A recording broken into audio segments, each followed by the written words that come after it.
மருதமர சத்தியமாகும் அறுபடையும் சண்முகா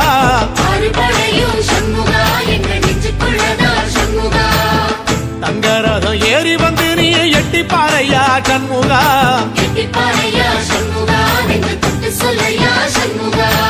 ஆதிசைவம் மேல சத்தியமா அந்த ஆனமுகம் மேல சத்தியமா ஆறுமுகம் மேல சத்தியமா அந்த ஞான பழம் மேல சத்தியமா மொத்த மனசுல மொத்த நரப்புல குடியிருக்கிற சண்முகா மருதமர சத்தியமாகும் அறுபடையும் சண்முகா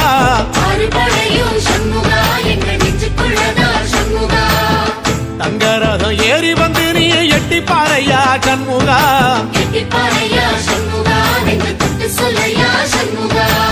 ஆதிசைவம் மேல சத்தியமா அந்த ஆனமுகம் மேல சத்தியமா ஆறுமுகம் மேல சத்தியமா அந்த ஞான பழம் மேல சத்தியமா மொத்த மனசுல மொத்த